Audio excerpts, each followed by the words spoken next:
Good day, everyone. Hope everyone is doing good. Just enjoying the beautiful weather out here today. Now sunny weather. Yesterday evening it began to rain a little bit, which is fine. You know, we need the rain here anyway, and it's good for my farm. But anyway, want to touch on almost 17 years ago, my wife and I got married. And I wanted to talk about how the process was to get her to America and why I decided to get her to America. You know, at the time we got married, I got married here. I wanted to get married here. First of all, I wanted to mention that because all of our family was here. And I wanted her family to experience the whole thing of being married in the Philippines. And not only that too, I wanted to be around with her family. I wanted to enjoy the occasion. Second of all, as I mentioned in the earlier video, my family, my mom and dad had already passed away, and I had two brothers and a sister, but that's pretty much it.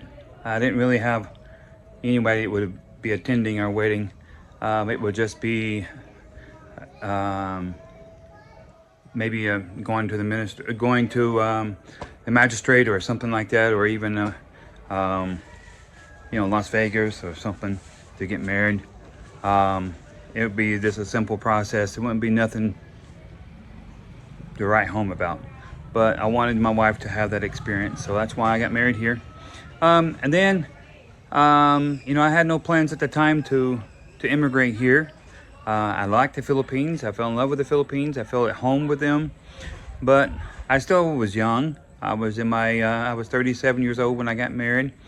And so I still had to work and provide.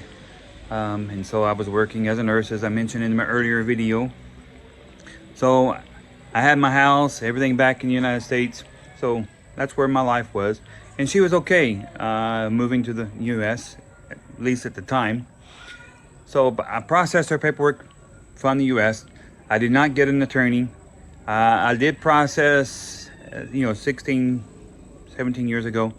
I did process her K3 visa because we got married here. Can't do the K1. K1 is for fiancé and with your plans of getting married in the United States.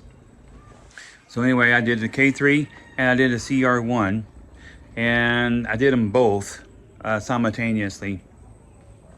And subsequently, the process wasn't really that hard.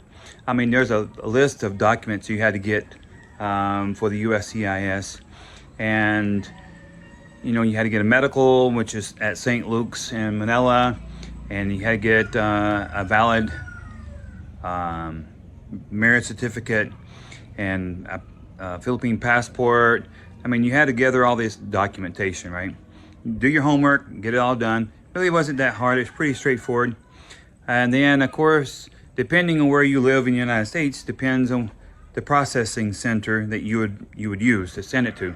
And you can find that online at uscis.gov. And there's a lot of information, a lot of free websites out there. In fact, there's even YouTube channels that can walk you through the process of doing it. But I did it on my own. I didn't use a lawyer. And the process was pretty straightforward. After I sent it off, it was like a month later, her and I both got a receipt that the application has been received. And then the initial process was for them to validate all my documentation, make sure everything was in order, nothing was missing. And so we got the green light on that. We got the receipt that everything was good and approved. And now it was just a waiting game. Nowadays, I was looking online, and it says upwards of 19 months to process. In fact, they don't recommend doing the K3, which in my case, they said that the process for the K3 was faster, but really it wasn't. The K3 was processed maybe a month before the CR1. And so because it was faster, we went ahead and did the K3. But hindsight, I wish I'd done the CR1. It's just easier to save a few steps, because if you do the K3, once you get to America, you have to file a form to change over the status. And, you know, under the K3, she wasn't allowed to work, which she didn't work anyway. I wasn't planning on letting her work because we had the child already. And so we did have a child here in the Philippines. That process was easy as well. She was born March 21. I immediately filed a birth born abroad with the U.S. Embassy in Manila. And by June, I already had her passport. I mean, it was so easy. The interview process was so easy too. It really wasn't hard to get my girl's green card. So my girl already had a Philippine passport and a U.S. passport by the time she went to America within like 3 months. So it was pretty easy peasy. But the process for my wife was a little bit more lengthy. The K3, we went for the interview in Manila, and that was pretty easy. I wanted to make sure that I was there to support her. Some of the females that went for the interview didn't have their spouse there, and their experience wasn't as good as what my wife was. Whether because the spouse wasn't there or not, I don't know if that had any difference.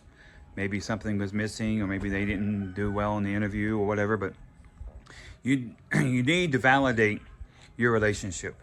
And by being there, that was proof to the interviewer that I was committed and I was engaged. In fact, it was unheard of, at least it was in my book, but after about 5 or 6 minutes being inside the room, my wife came out and said the interviewer would like to see you.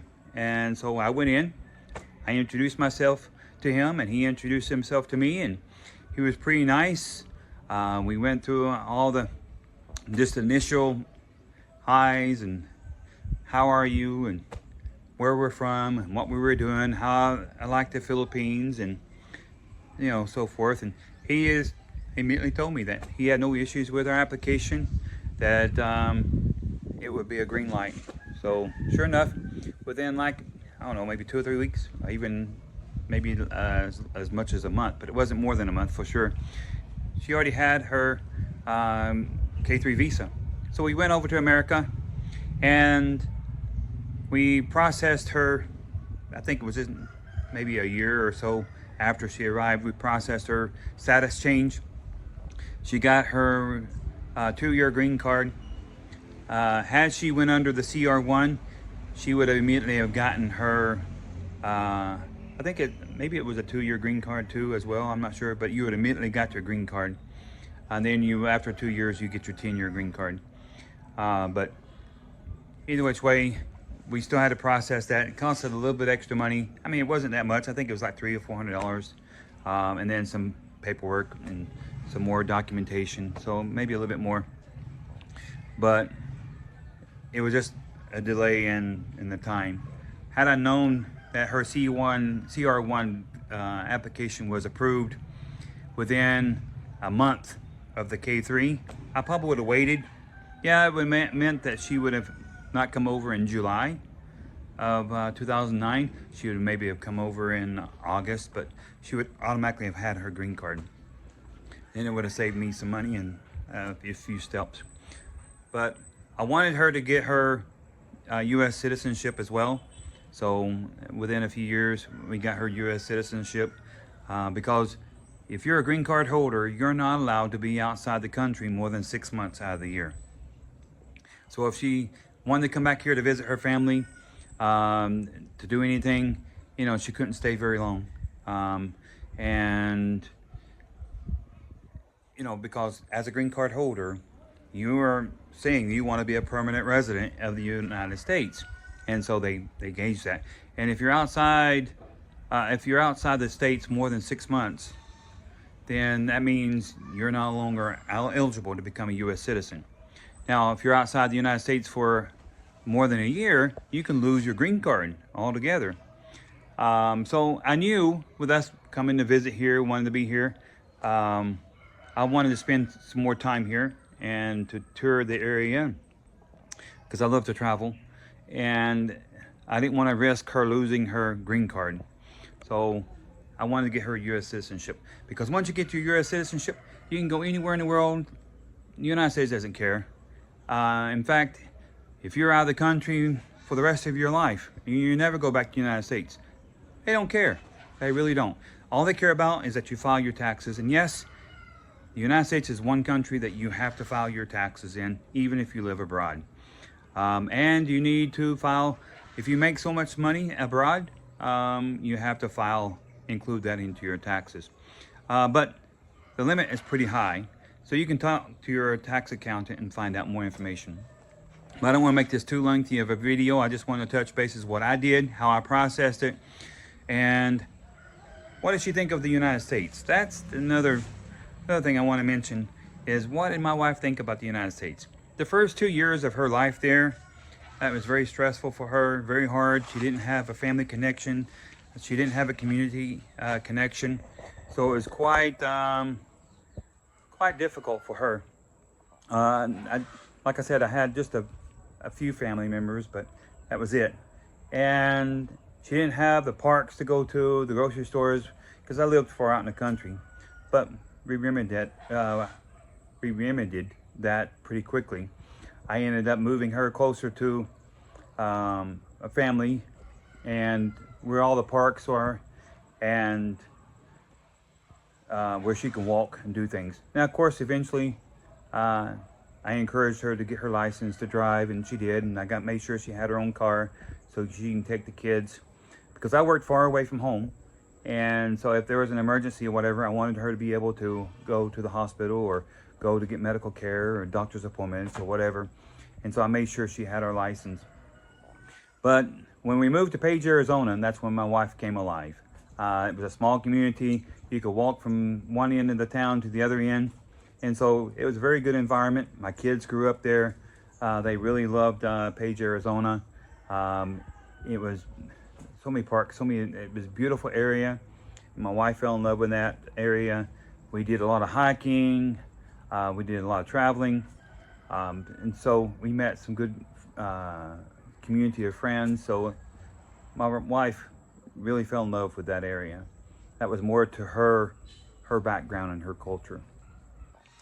So, you know, if you want to watch that video about Page, Arizona, I'll post a link here so you can go back and watch that about Page and what it is. And it's a nice tourist area, beautiful area. But my wife always missed the Philippines, always. America was never her home, and the Philippines was. So it later became clear that, you know, I wanted to come here as well. You know, am I going to be here permanently all the time? I don't know. We love to travel. We love to do things. Certainly we might go back for a few months here and there to the United States from time to time. Money depending, of course. We're working on that now. But we had to get ourselves situated here. And it takes 2 or 3 years, right, to adapt to a new area and to really call this place home. And so we've been working hard at establishing our farm, our life here, and trying to adapt. So we'll get into that a little bit more in our subsequent videos, but I wanted to talk about the visa process and what we use. So go online to uscis.gov. There's a lot of videos out there on YouTube to help you through the process. And I'd like to hear your experience. If you process your spousal visa, K1, K3, how was your process? Please like and share. I would really like to hear your information, what it was for you. And if you have any questions, you know, please leave them in the comment section. I will do my best to answer them or point you in the direction where you can get the information. But yeah, I'd like to hear your information as well. And as always, please like and subscribe if you haven't already. And share the videos, because that will help grow my videos, my channel, and it will help add value to my channel. And I certainly like any feedback you have. Hopefully over time my videos will become better and better. Instead of me just talking, maybe show you some clips, which I'm trying to do in this video. I'll try to add a few clips of the paperwork that I process and things like that. I'll post it in one of the sections over here. So thank you for watching. Wanted to mention that life is short. Make the best of it.